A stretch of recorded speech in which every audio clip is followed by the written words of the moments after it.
I'm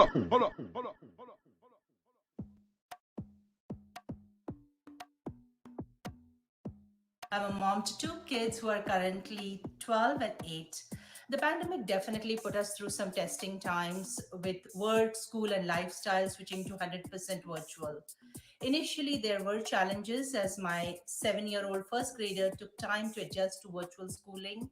My work was very accommodating and allowed me to have a flexible schedule. I would start my day around 6:30 a.m. and take an hour off around 7:45 to ensure that the kids' attendance was marked and then help my first grader follow through with his classwork.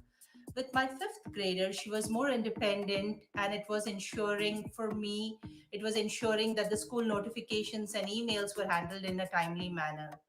My husband helped with their breakfast and lunch. And as required, we also got some tutoring help for my first grader. And later, towards the end of the day, I would again take some flexible time to settle them and help them with their day closing.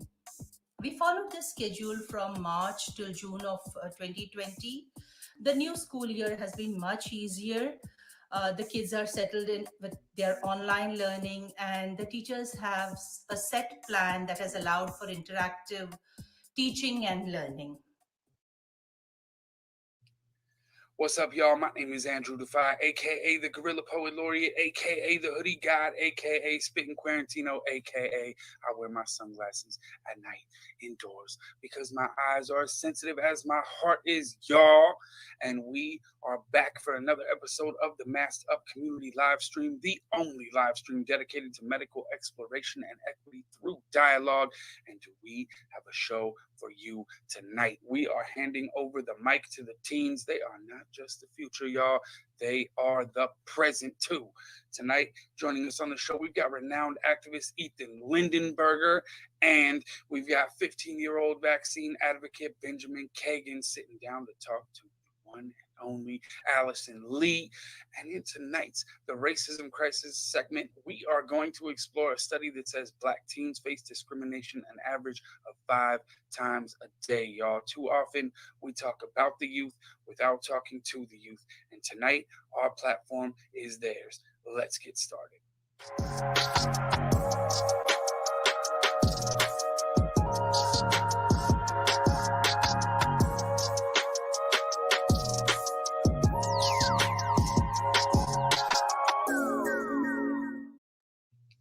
So this is a place where a lot of people come to get their weekly updates on La Rona.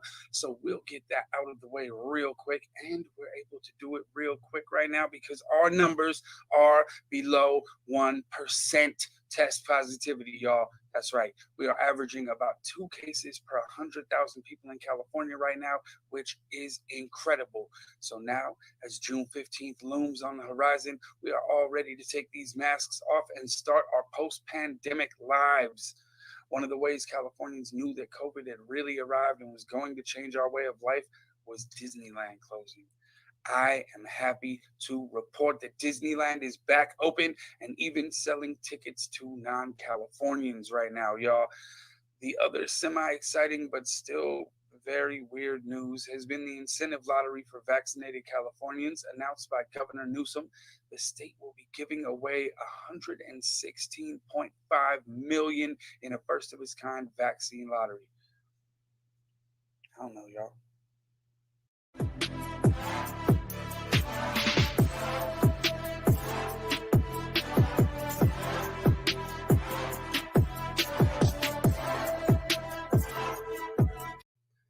A couple of weeks ago, the FDA authorized the Pfizer vaccine for emergency use in kids and teens aged 12 and up.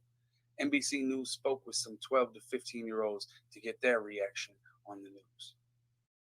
I think that if everybody can get the vaccine, then maybe COVID will be over sooner. So then we can go back to doing all those things that we can't do. It's pretty exciting to know that I can get the vaccine really soon. If everyone got it, everything would be better.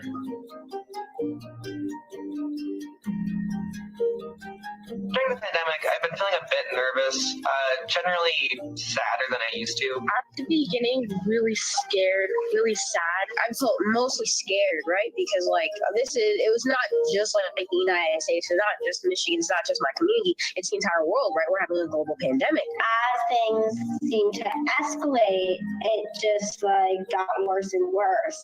So then with that, I kept getting more nervous and being like, what is things going to be like? Like, when is things going to get back to normal? And then eventually it just got to the point where it was like, is it going to get back to normal? The pandemic has affected my family a lot. Me and my brother are pretty much the only ones who haven't gotten COVID in my family. My dad got hit really hard because he has rheumatoid arthritis, so it really affected his lungs, and he's still trying to recover. When my family got sick, it's just like it hit me like, what do I need to do? And I just felt like I wasn't powerful enough to be able to like change anything about it. When I first heard that they were gonna approve the vaccine, I was really excited. When you're social distancing, you always got to think about it. But with a vaccine, it just works by itself, and I feel like it's going to cause a lot less stress and a lot more hopefulness. I think that people who are scared of it have a valid reason of being scared of it because it seems like everything's moving too fast. Me, myself, I don't exactly believe in the vaccine only because the vaccine came out in such a short amount of time. I want to see how it can affect other kids before I just like go and jump in and just get it myself. Just cautious. Anything that has to be injected into my body, I want to know everything about it before I get it. Yeah, I am afraid of needles. Yeah, I'm a little afraid of needles. I hate like needles like that. I just can't do it. The sooner we all get it, the sooner everything will kind of return back to normal. I have talked to my friends about the vaccine. We are all very excited to like be able to have sleepovers. Meet my friends. Finally get to see them. Last year I wasn't able to play baseball, but I'm starting again this year, which I'm really excited to do because I feel like I'm just getting like another piece of myself back. I think a lot of the hopefulness I'm feeling does come from the vaccine.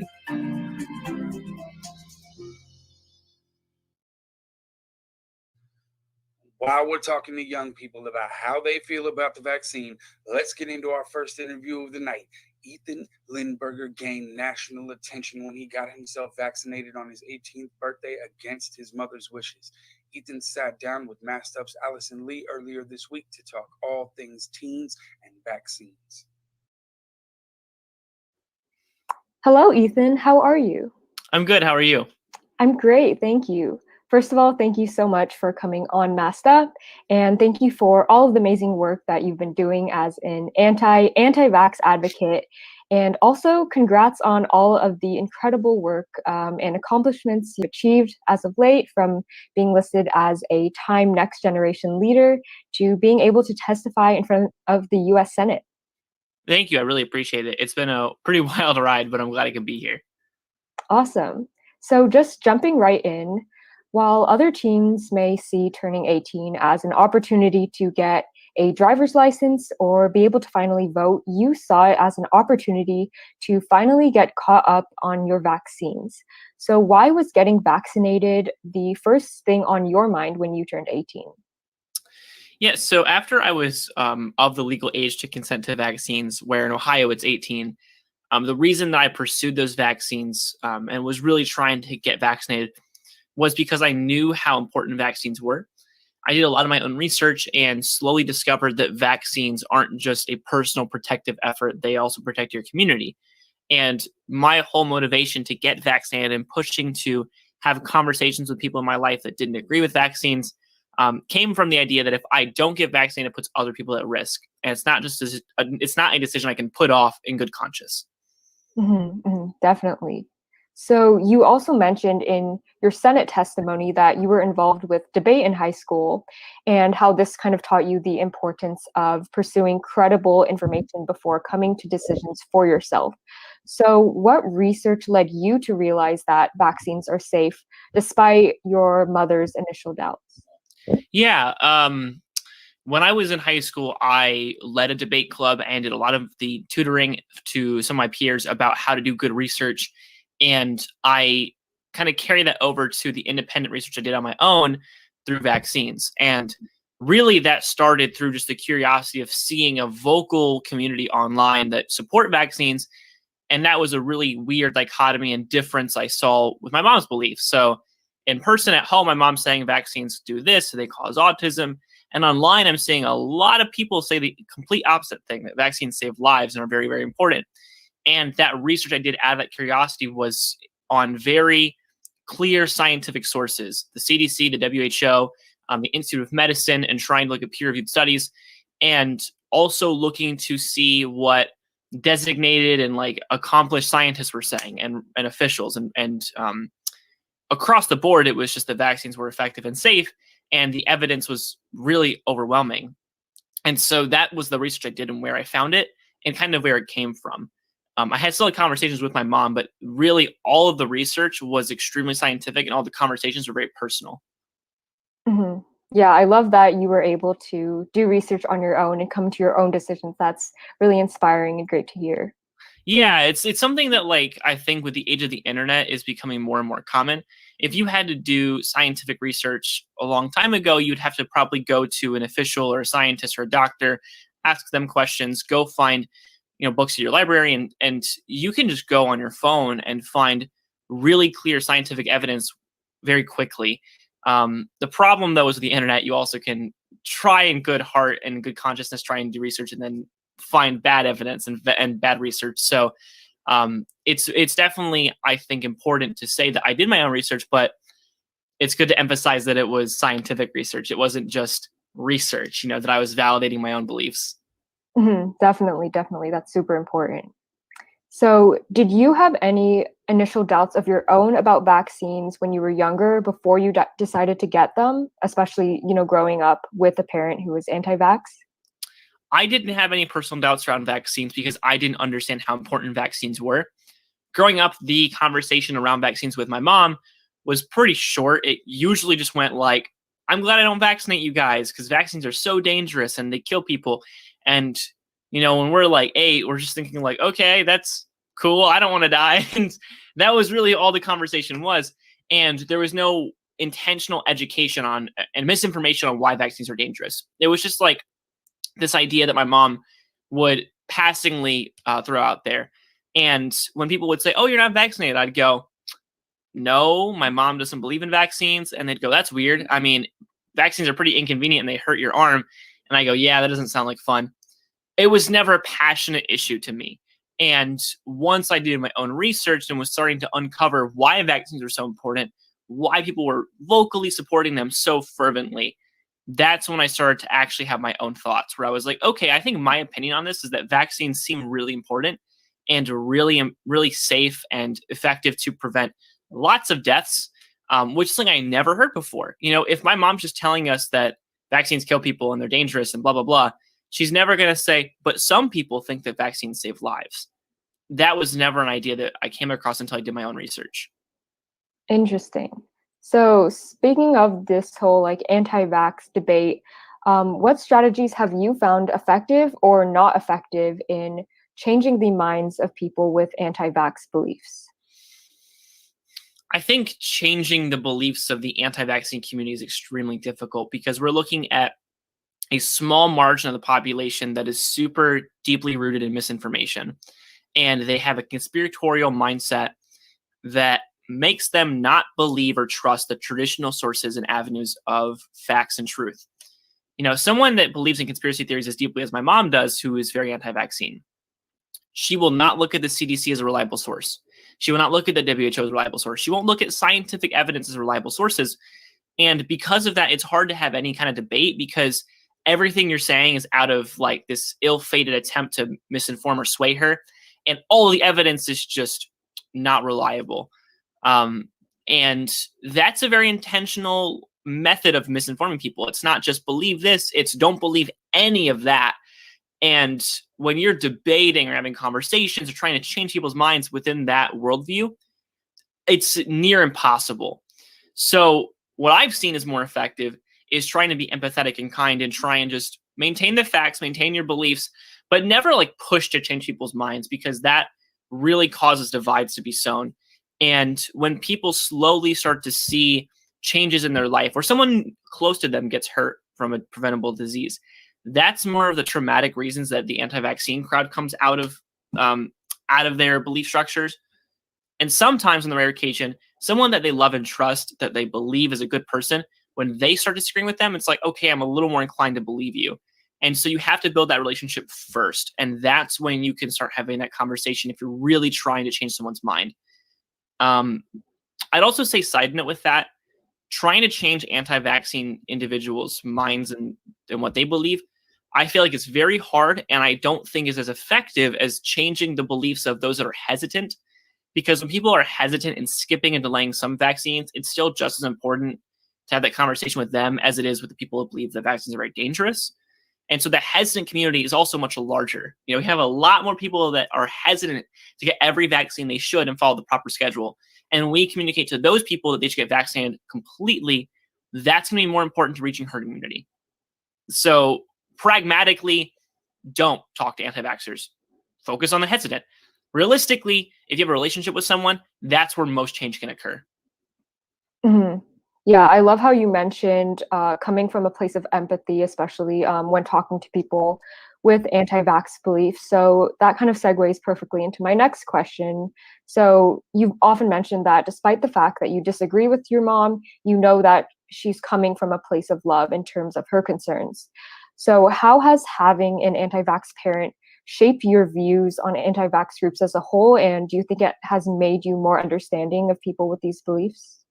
That's a good question. So I think that the relationship with my mom specifically is not indicative of most people, because when we're looking at the anti-vaccine crowd completely in whole, there's a different kind of relationship I have to the entire community than I have with my mother.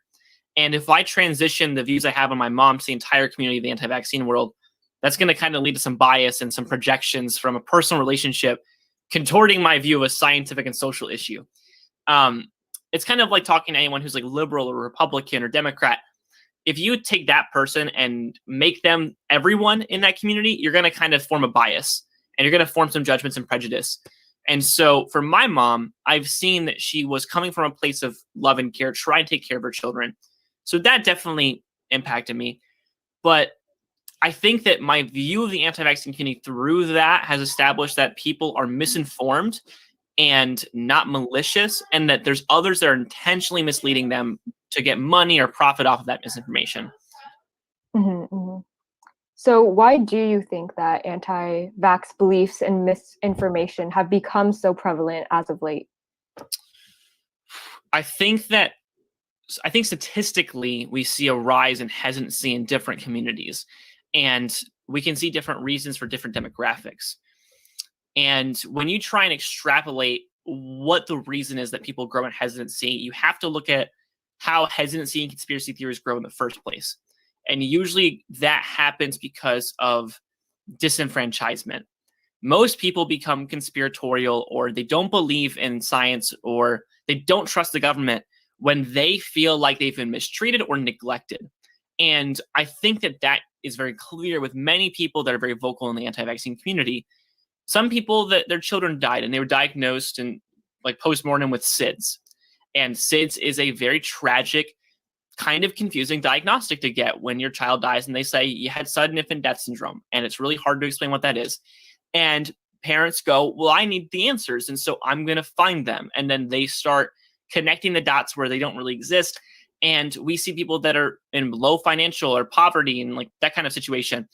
And they feel like the government isn't taking care of them. And then their doctor's neglecting them, or they can't get good health insurance. And why would they trust the medical field if they're not really being taken care of in the first place? Beyond that, too, if you even look at financial disenfranchisement, like more deeply just in general, we see in like third world countries when we're trying to reach people in deep poverty with vaccines, that people in third world countries aren't super interested in getting vaccinated because they don't have clean water. They don't have food or proper housing or healthcare. So if they're not meeting their basic needs, why do they care about vaccines? And so when we look at people like Gen Z, the youngest generation right now, like my generation has some growing rates of hesitancy. And I personally believe the reason is similar to the reason we see hesitancy in third world countries, is because we see people today, and my age specifically, and millennials as well, that we have the highest cost of education, the highest cost of real estate and property, the lowest and national minimum wage is like $7.25. And so we see a really low income, a really high cost of living, a really high cost of education. And it's hard to make ends meet. And so if people are struggling to survive and struggling, they're always working and they're constantly at their job and they're depressed and they can't get good healthcare therapy, they're not going to care about vaccines. So there's a lot of ways that we see that happening, and it's hard to address it all without looking at demographics, looking at the larger reasons why. And even for Ohio, we had the lottery for vaccinated Ohio citizens, and the lottery was like $1 million, and you also could get free college if you were like 18 or below. And that saw a huge spike in vaccinated young adults my age. It was like 94% increase. And I think the reason is because that like lottery was like, hey, you know how you guys don't have money and college is super expensive? What if you get vaccinated and we can maybe get you out of that? Then everyone's like, yes, please. That's what we're concerned about. They don't care about the vaccine. They're concerned about getting to college and having a career, having money because they're destitute. And it's tough because answers like that only put the Band-Aid on the larger wound, which is the social and economic issue that causes people to be hesitant in the first place. And you can get into the conversation around social media as well, but I think that's the larger reason. Interesting. Yeah. Especially hearing about that lottery with offering free college as a college student myself. That is something that would definitely be alluring. Yeah. Right. As someone is Gen Z. It's very frustrating too, because like I've seen a lot of individuals, like I talked to Fox News about this, and one of their questions that the journalist and the anchor asked me was like, do you think that young people are just like lazy and free money appeals to them and that they had to make a lottery to get people vaccinated? And I was like, no, I think that objectively, factually, and statistically, we have the highest cost of education and like a really low minimum wage nationally. And in Ohio, it's like $8.50. So it's a little better, but that's like $1 more than average national minimum wage.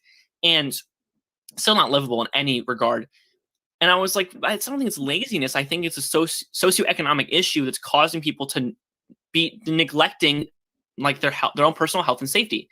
I mean, I guarantee if you look at statistics for young individuals, young adults, that they're not having children. That I know that statistically they're not having children, not getting married as often. And statistically, we're seeing that people aren't going to the doctors as often, or like people are driving themselves to the hospital. And those are socioeconomic issues that influence their healthcare decisions. And so the two are most certainly related. And when people want to just say, oh, they're lazy, they're missing that entire conversation. It's very frustrating, like, yes, free college sounds great, but vaccinated people do as well. And so we have to address both at the same time. Yeah, 100%. I love how you shift the conversation from not blaming individuals who may have anti-vax or vaccine hesitancy beliefs, but instead drawing attention to like these larger systemic issues that we're facing. I think that's really important to also consider in terms of what the root cause is for these beliefs. I think that's easy to just throw away the conversation and just kind of chop it up to laziness or ill intent or stupidity. But then when you look at statistics and you look at the scientific research behind the way that these beliefs come about and the larger issues, it's just all just facts and science. Like I'm not speaking out of a lot of anecdotes or personal judgment. This is statistics. And so that's a good thing to consider when you're talking to people. If they're saying things and saying like, oh, people are lazy, or oh, people are dumb, or, the CDC's out to get you, like, politically or medically or in a conspiracy way. I mean, those are all just personal judgments you can put on the conversation. And when you hear people giving a lot of citations and facts and science and statistics and, talking about actual numbers, and that's where real change can happen. And yes, you want to remain empathetic, but you also want to address the actual issues, and you need to look at the science to find the actual problem. Yeah, definitely. So additionally, for all of the kids out there who are dealing with the same situation of wanting to get vaccinated, but having parents who disagree, what advice can you give? I think for people that have anti-vaccine parents that are trying to get vaccinated, or they're not of the legal age of consent, and they're dealing with that family structure and that conversation within their household, it's important to remain empathetic and have that conversation in a kind and understanding, patient way. But beyond that, it's also important to understand that when you are, let's say 16, in Ohio, you can't get vaccinated without your parents' consent. It's important to know that when you turn 18, you can make that decision legally. But in terms of your actual household and the implications and consequences of going against your parents, they might not be very understanding. And I've had a lot of people reach out and say, hey, I'm 22. I'm well over the age of consent. I'm still not vaccinated. I know that, and it freaks me out. But I know that because I'm living at home and I can't afford college, if I go get vaccinated and my parents kick me out, I won't be able to finish my degree. And that's a really heart-wrenching thing to hear, but it's something that happens. And that individual, if you're in the situation, has to weigh the decision between getting vaccinated and protecting themselves and their community, or putting themselves at risk to get a disease and taking care of themselves in a different sense, economically, socially, with their house. You could get vaccinated, but you also could become homeless. And you don't really want that. We don't want that for you. The scientific community and doctors and healthcare professionals don't want you to be homeless and get vaccinated at any cost. The vaccines are one aspect of the overall goal of medicine, which is the best quality of life. And your quality of life is going to go down very dramatically if you have to couch surf and you can't pay for college. And if you can just wait a few more years before you finish your degree and move out, then get your vaccines, maybe do that. If you can have that conversation with your parents, that's the best option to get them to understand and maybe agree or disagree. But if that can't happen, then just be patient and know that when you have the ability to get vaccinated, please pursue that. Like for me, my parents are divorced. And so I went to my dad and said, hey, you seem to be less passionate about this issue. Can I go get vaccinated? He's like, I don't care. My mom was very adamantly like, I don't want you to do this. And so I had to think critically about the decision I was making and not just say, screw you, I'm 18, I can do what I want. That kind of mindset's going to cause some deep familial damage, and you want to be careful about that. Yes, that's definitely some really great advice. Thank you so much. Yeah, it's also coming from like people that have reached out. Like I've had dozens of people reach out on Instagram or Twitter or Facebook or Reddit, and they said like, I'm in a similar situation and I'm not sure what to do. And my boyfriend is anti-vaccine, or his parents are anti-vaccine. I'm trying to convince him. There's a lot of people having that conversation, and fundamentally, if you believe vaccines are important, you want to get vaccinated, that does not stop or remove the barrier of your parents' or authority figures' beliefs. And you can't just ignore that regardless of how old you are. And that conversation is missed very often, especially by medical professionals, because we're so often talking about the legal guidelines and when people should be able to get vaccinated, like the legal age of consent being lowered. But no matter how old it is, people still have to deal with that family structure. Even if it's 14, that's a really young age to be able to go get vaccinated without your parents' consent. Even if it's 20, it still does not remove the fact that your parents are still going to be very frustrated if they're anti-vaxxers. And we have to talk to that and say that if you are a young person pursuing those vaccines, regardless of that family structure, then congratulations and we're proud of you. Like, please take care of yourself, and you're doing the right thing to try and pursue those vaccines. Like, encouragement is missing in that conversation for sure. Yes, definitely. So also, from one student to another, how have you managed to balance life as a student with also being a prominent vaccine advocate? That's actually the first time I've asked that question. And ironically, kind of not, I think, to be completely honest. When I was traveling and doing the majority of my larger advocacy around my testimony, and I was still in high school, and I was traveling like nationally to go to different conferences and do a lot of really important advocacy work, I was still in my senior year and finishing school. And so often I would go to California or New York, and I would have to bring a week's worth of homework with me, and in the hotel room at night, stay up till 2 a.m, do my homework, wake up at 6 to go to an interview. And that was extremely overwhelming. And I think that I say that and point that out because in my experience, there was a lot of people that said like, oh, young advocate, that's so cool. Like, we're so proud of you. That's awesome. Without really paying attention to the fact that young advocate is not a term we really want to hear. We don't want young people to have to focus on social, economic, and medical issues and having to voice their opinions and the advocacy that they want to see, because they're dealing with their life. I was only 18. I was barely an adult. And why was I head and leading and charging the discussion around a medical issue that I was really not qualified to lead? I was speaking out of anecdotes in my personal story, so I wasn't speaking out of line, but I wanted to be back home dealing with prom and trying to get a girlfriend and trying to finish school. Like, those were my real concerns I should have been focusing on. And instead, I was in a political and social issue that was very overwhelming. And to me, it was kind of like I just have to do it kind of thing. I just have to keep going. And this is too important to ignore, because if even one person gets vaccinated through my advocacy, that person's life could have been saved, or a disease that could have killed them may have been prevented now. And so it was such an important issue that I just kept pulling myself up on my bootstraps, basically, and just really just taking all the damage and just trying to brush it off. And when I went to college, I had to take a gap year from school to continue advocating. And so a lot of it was just pushing off responsibilities that were still very important. And I think people that want to get into advocacy as a young person, that's great. But it's also kind of like, be careful what you wish for. Because if you get into a high level of advocacy, kind of what I do, it's a lot. It's a lot of weight on your shoulders to really try and do that so often, especially with other responsibilities, be it school, relationships, a home structure, family, friends. And balancing that is near impossible as a young person. If you're an adult well into your career and you have a well-established job and family, and you can work around that to go places and do what you want advocacy-wise, that's very different than being bombarded with schoolwork and then trying to figure out how to handle that, trying to learn who you are as a person because you're only a teenager. And on top of that, leading a social issue and like trying to like facilitate that discussion. I don't think anyone could do that without being slightly overwhelmed. And for me, it was really hard. And so I just say that to be completely honest, and to also say that like young people, as passionate as they are, really shouldn't have to have that discussion and lead those movements. And like, we shouldn't see young people leading the national discussion around gun control or climate change or vaccines.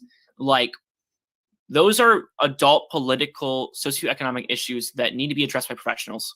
And if they fail and the young generation has to step up, that's not a good thing. That's a failure on the system. Yeah, I 100% agree. Thank you so much for sharing, and it's really inspiring to hear how you've been able to work and try to balance all of these responsibilities. And I agree that I think it really does show a failure of our system that so many young people and Gen Z have to kind of step up and lead these conversations. But thank you again for really taking on that role. Yeah, I think that it's something that like I very much fell into on accident. Like I had a viral post online that kind of spearheaded something that really just kind of domino effect just happened. And I'm really glad I'm in that position still, but it's something that there were certainly some days where it was very overwhelming, especially with vaccines. We look at how the anti-vaccine movement can be very cruel sometimes. And it wasn't uncommon to post something to Facebook and within an hour have 10,000 people telling me to kill myself. And if people are like, yes, like young advocate, I'm proud of you, good job. It ignores the fact that like there are responsibilities and consequences to being a part of a social issue and movement. Like, it's not just flowers and roses and awards. I mean, it's very much a lot of dialogue and conversations with people that do not care and trying to raise awareness, and people telling you that you should not be doing it and being very mean about it. So you have to balance that as much as possible, but those are consequences, and those are things that are going to happen regardless of how much effort you put in. No matter what, that will happen, and it's not fun. Mm-hmm. Okay, so final question. This is something we ask all of our guests on our show. Despite all of the hard work you've been doing as of late, and also, as you mentioned, social media hate, things like that, where are you finding your joy today? These are great questions. So for me, to find my joy amongst the world of the advocacy that I do, being in college, balancing that with the relationship and friends and everything, I really try and remove that connective tissue between myself and social media, because social media can be very, very negative in your self-perception and disillusion you from spending time in places that really matters. And so despite social media being the cornerstone of my advocacy, I resent it. And so you'll see that on my Twitter, my Instagram, my Facebook, I'm very inactive, and there are large spans of time where I'm not doing anything. And it's very intentional, because I spend my time reading, using those quiet moments to go outside, rock climb. I'm very athletic in rock climbing. And so I really try and remove myself from that demanding world of advocacy and social change when I can, as often as possible. Because the moment I sit down and start doing interviews and get caught up in that, it's just go, go, go, go, go. And it's a very sad thing to do because people are dying. And when social focus is not put on vaccines, look at COVID-19. We see a lot of people die needlessly. And that's important to say because if you don't say it, no one will really understand. But that's extremely stressful. And so to find my joy, I have to remove myself. And that's been really great because I have a bookshelf over here that I'm digging into. I mean, I go and rock climb and I don't talk about my advocacy. I have friends that care about me regardless of the social work I do with vaccines. And I don't get caught up in social media. I really think that's the big thing. So I have hobbies. I mean, I have a social life, but those are like the steps I take to make sure that I am not becoming unhappy within this world. I see. Well, thank you so much, Ethan. It's been a pleasure to hear about all of your amazing work and your experiences. And thank you again for all that you've done in terms of fighting vaccine misinformation and just helping to work and keep our community safe. So thank you so much. I appreciate it. Thank you so much that I can be here and have this conversation.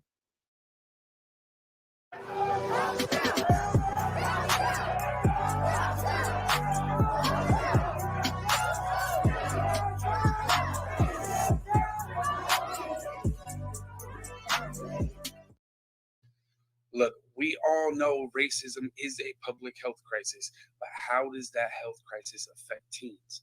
A 2020 study from the Journal of Applied Developmental Psychology asked that question and followed 101 Black teens from the Washington, D.C. area to find out.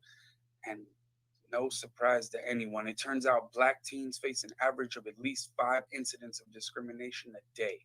Here's a report from WUSA 9 CBS in D.C.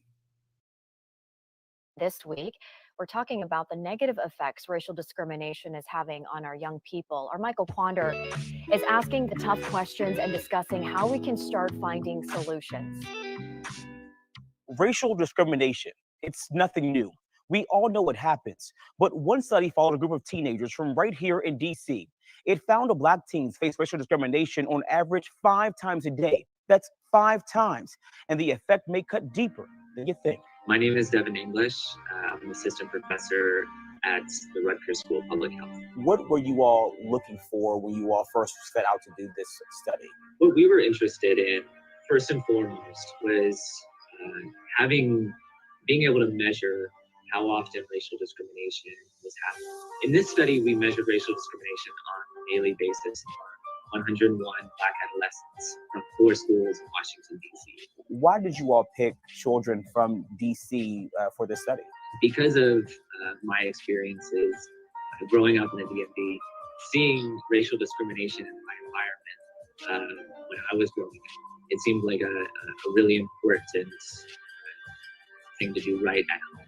So talk to me about what you all found. Black adolescents are experiencing racial discrimination on average 5 times per day in many different ways. And these daily experiences of racial discrimination are leading to increases in symptoms of depression over a 2-week period. One of the biggest reactions that I've seen to the articles that have come out about this is that people say, this is something that we know. We know that Black people face a discrimination higher than other races. To be honest, this research isn't surprising.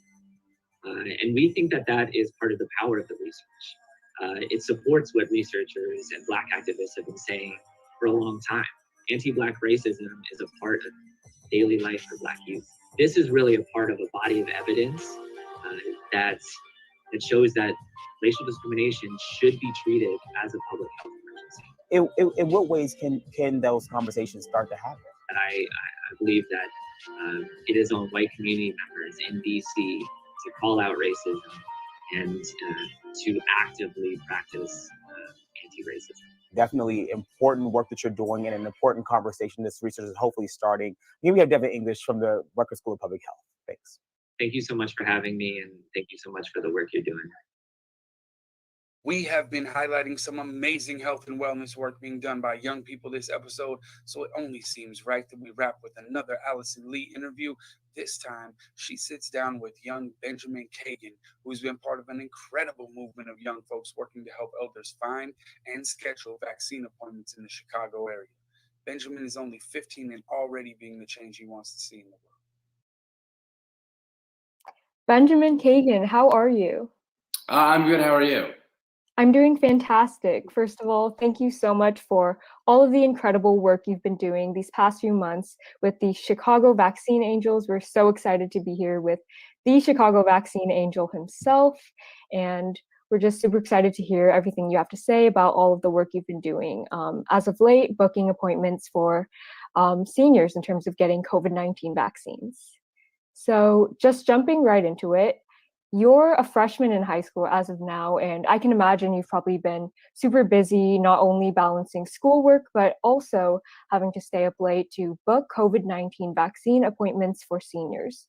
So what motivated you to do this work and continue doing this work despite managing school at the same time? You know, that's a really thoughtful question. I appreciate that.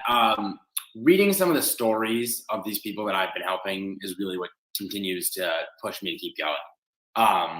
You know, these stories, I'll reiterate, I mean, these stories are just horrendously bad, and they're all in horrible situations, and then to be able to give them their vaccine and then they can, you know, get that sense of normalcy back and go back to seeing their family and living their lives, that's what keeps me going. And, you know, that feeling that you get from helping someone like that just feels incredible.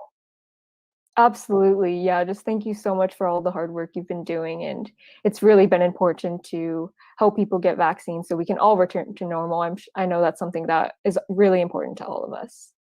So, you know, after booking so many appointments for seniors, what changes do you think we should be making to these systems to make it easier to book vaccine appointments? You know, as you're aware of, demand recently has gone way down. So there is not that constant rush of having to be right there when appointments get opened up. But I do think that the opening up of more walk-in sites is definitely a good thing. I know that, you know, my local Julasco is open to walk-ins. I know that Walgreens and CVS and all the county and all the city sites have opened up to walk-ins. And really, I think that's good. You know, I also think that this new hyper-local focus where there's a lot of pop-up events going on with, you know, faith leaders and different communities, you know, through schools, you know, I think that is definitely the best way to get the vaccine to everybody that needs it. Mm-hmm, mm-hmm. So you mentioned that demand for vaccines has been going down. So what does the future look like for your organization, Chicago Vaccine Angels? Are you guys still scheduling a lot of appointments for seniors, or are you starting to shift to other goals? So we have not been scheduling very many appointments for seniors to go to CVS. But what we have been doing lately is working with our different medical providers to provide homebound vaccinations to people that need it, because that's a program that has been, you know, incredibly slow due to the cold chain storage required with Pfizer and the Moderna vaccines. And some seniors don't want Johnson & Johnson due to the fear of blood clots. So we're still working on that, but we are not totally sure what the future holds. You know, there may be booster shots coming eventually, and we just want to be ready for that. And we are gonna, you know, keep fighting and helping people that need their vaccines. Amazing, amazing. So in addition to, you know, the difficulties we've seen in the past of getting people vaccines, another barrier we've been seeing is the spread of vaccine hesitancy and misinformation. So what do you think that our generation can be doing to overcome these barriers and prevent the spread of more vaccine misinformation in the future? You know, I think that posting it on your Snapchat story or posting it on Instagram, that does a lot. You know, that shows people, hey, I got my vaccine, you can do it too. You know, it doesn't hurt, it's fine, go get it.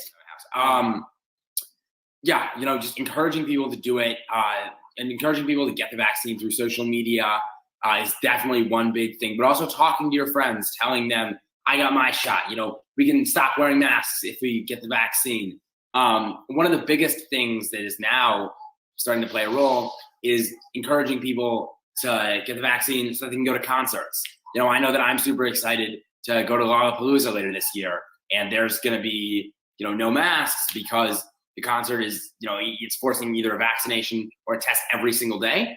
And the more common sense of the two is obviously vaccination, considering, that it's free and the whole deal there. But, I think that is definitely a good incentive to get people vaccinated.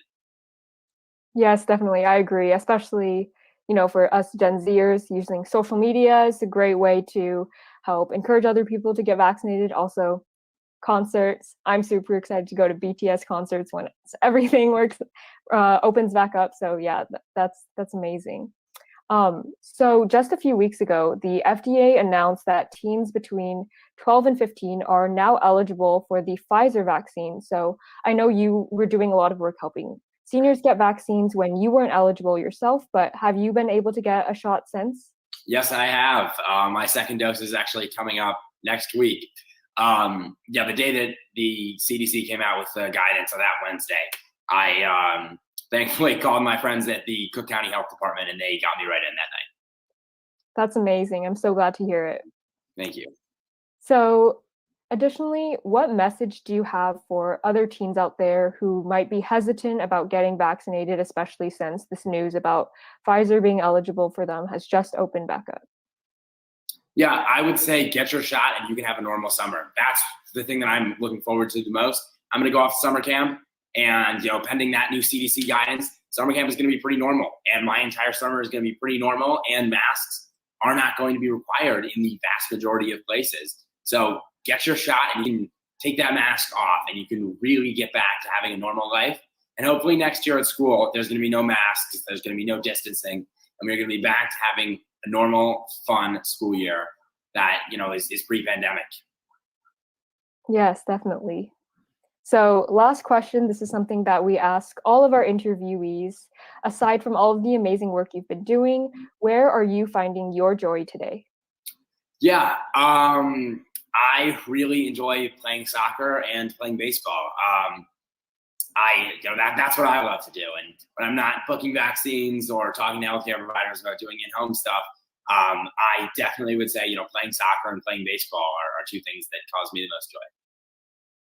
Amazing, amazing. Benjamin, thank you so much for all of the work you've been doing. It's been a pleasure to speak to you about all of your hard work. And thank you so much for being such an inspiration to so many other teens out there. Thank you so much. Yeah, thanks for having me. That brings us to the end of another episode of Masked Up, and we want to thank the half of the internet that tunes in every week, especially you. I'm Andrew Defy. As always, shout out and big thanks to Netta, Allison, and the rest of the Masked Up show crew. Like Mozzie said, health is wealth, and I need my bag. Remember, covered faces don't get cases, and health doesn't come from a pharmacy, y'all. Till next time.